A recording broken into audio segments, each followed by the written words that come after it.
Okay, assalamualaikum warahmatullahi jami'an wabarakatuh and magandang tanghali po and mapyamuto sa Kitanangon. So shoutout lang po sa ating mga viewers na nanonood nitong ating video ngayon na tanghali. So ngayon nandito tayo na naman po sa area po ng Kusyong, ating pong masisilayan ngayon na tanghali po. Ito po ang beach dito sa area po ng Kusyong. Dito rin natin po matatagpuan ang Amaya. So ito po yung naliligo ngayon, araw po ng Huwebes. Ito po ang ating pong makikita ngayon, mga naliligo dito po sa area po ng Kusyong. Ito natin matatagpuan ngayon na yung tubig ngayon ay kung mapapansin nyo lang na mababa o mababaw ang tubig ngayon hapon, no? Makikita natin no, yan yung pagkita ni malalalim sa kulay asul na yan o kulay blue. So yan po ang makikita natin ang mga naliligo dito sa area naman ng Kusyong. So atin po madadaanan ngayon mga ito ang naliligo. Ito pong ating update ngayon. Wala tayong update sa area po natin sa Basico. Dito naman po tayo sa South Cotabato from Kusyong. Ito po ang ating magtatagpo at makikita ang area nito. Hindi namin. Ito po yung area po ng Beach Dalisay. So, nadadaanan natin ang Beach Dalisay. Ito lang po yun. So kung mapapansin din natin na medyo mataas yung lipad na ano natin kasi may nag-ano ng tubig. So marami rin na naliligo pero may bakod dyan, katulad yan na may tali na nakalagay. Ayan po yung bakod para hindi makapunta sa malalim yung mga bata na naliligo. May tali dyan para hanggang dyan lang muna yung mga liligo. Kasi kung mapapansin yung kulay asul na yan, talagang yan na po yung malalim na dyan. Kung ikaw po ay mapupunta dyan, dapat marunong ka na rin lumangoy kasi malalim na yan. So makikita natin no, napakalino rin ng tubig kahit sabihin natin na mababaw ang tubig, pero malino pa rin. Tagus-tagusan na sa ilalim ang tubig. Atin naman po babalikan para humarap tayo dito sa papuntang Kusyong. So ito po yung area na papuntang Kusyong. Mas marami rin ng mga tao dyan na mga naliligo katulad mga ito. Ayan, ito yung mga dinadayo ng taga dito, taga North Cotabato. Dumadayo dito yung mga malayo-layo sa area na ito ay dumadayo sila dito magbibits o nagsi-celebrate ngayon sa kaniyang mga closing ng kaniyang mga anak sa graduation ng kanilang mga anak. Dito po sila nagse-celebrate. Ito po ang ating pong makikita ngayon hapon ng oras natin ay alauna na. Hapon na yon, pero napaka dito banda na kitang-kita natin ay napakalino naman ng tubig, halos tagusan na sa ilalim. Ito po yung makikita natin dito sa area po ng Kusyong, South Cotabato. Sa hindi pa yung nakapunta dito, ito po yung inyong pong makikita. Ang area na ito ay ganito lang yun, area na ito na dito sa South Cotabato. So hindi pa nakapunta dito, kung i-research nyo ng itsura po ng inyong mapapaliguan kung kayo po ang gustong pumupunta dito, ito po ang makikita nyo kung mababaw po ang tubig. So mamaya mga alas 3 pa yan lumalalim o alas 4.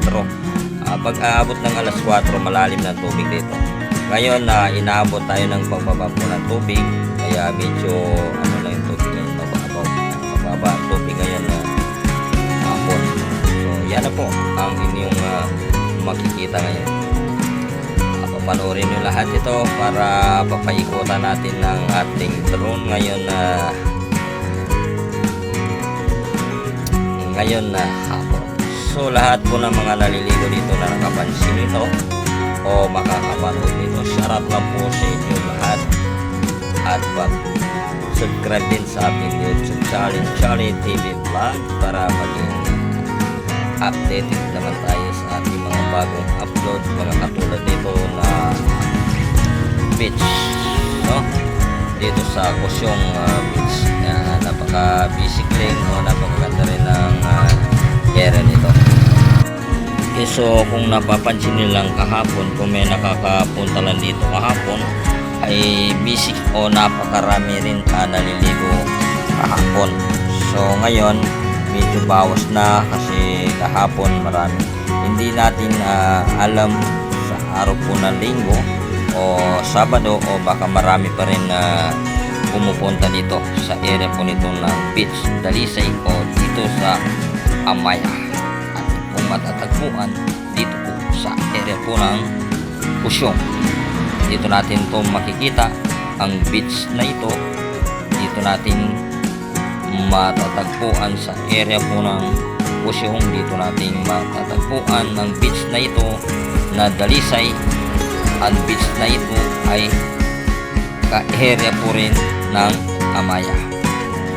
Kaya sa lahat po ng mga naliligo dito, magandang tanghali po sa inyong lahat.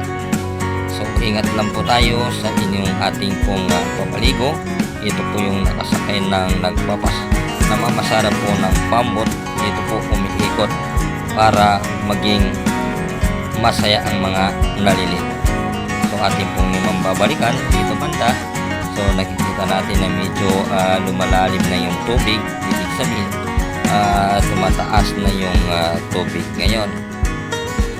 So kung makikita nyo lang, ito po sa dami na naliligo, bata man ang matanda ay nandito na, pero hindi lang gaano malalim ang tubig. Kung dapat sana ay kung umaabot sila ng mga alas 4 mamaya o kaninang umaga ay napakasarap maligo dito kasi saktong-sakto ang lalim po ng tubig.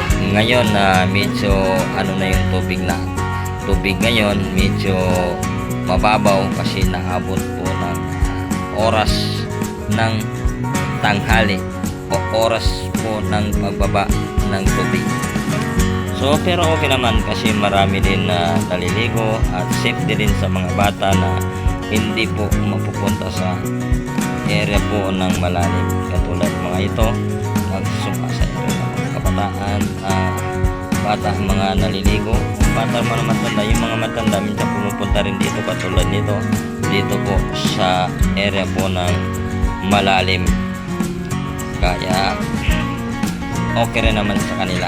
Yun meron dito may sila, gumagawa po sila ng solbabida para makapunta dito sa malalim. So ito dito banda marami rin dito nagligo dito po sa area nito. At ito po yung mga pambot ko ay naghihintay po ng pasahero naman ito. Kung meron na sasakay, kanila pong isasakay. Sa pagkakaalam ko lang, ang bayad ng bawat isa dito ay 30 pesos.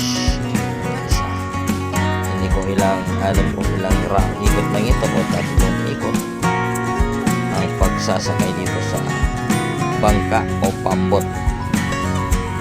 Pero wala pa akong nakikita dito na banana boat na hinihila. Ang nakikita ko lang dito, ito po yung mga pambot na dito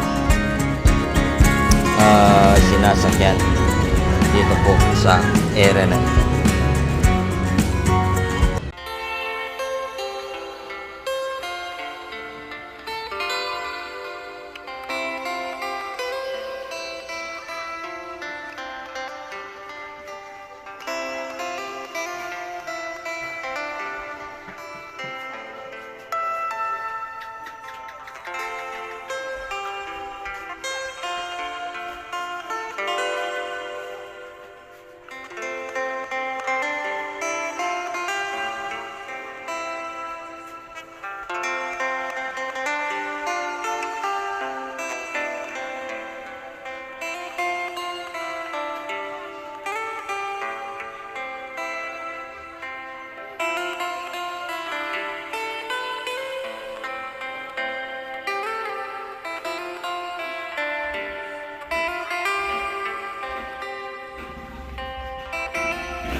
So ang kasama ko lang pumupunta dito ay ito po ang mga kasamahan ko. Nandito sila Leds. Sinasamahan niya ako o sumasama rin ako sa kanila pumupunta dito. Ito po sila sa gilid amin pong nakukuhanan o pinapanood po namin ng ikot ng aming drone dito po sa Amaya Beach o area po ng Kusyong. Ito po yung mga cottage natin pong makikita dito sa gilid. Ito po yung kanilang mga cottage. So ito po ang sinabi ko siya inyo na mababaw yung tubig ngayon tanghali o ngayon hapon na kasi oras na ang pagbaba po ng ating tubig, kaya mababaw ang tubig pero pa unti-unti na papataas ang tubig ngayon hapon. So mamayang katulad nito yung sinabi ko, mamayang alas 4 talagang malalim na itong tubig na ito. Ito po yung mga bato-bato na ito ay hindi na po natin makikita yan.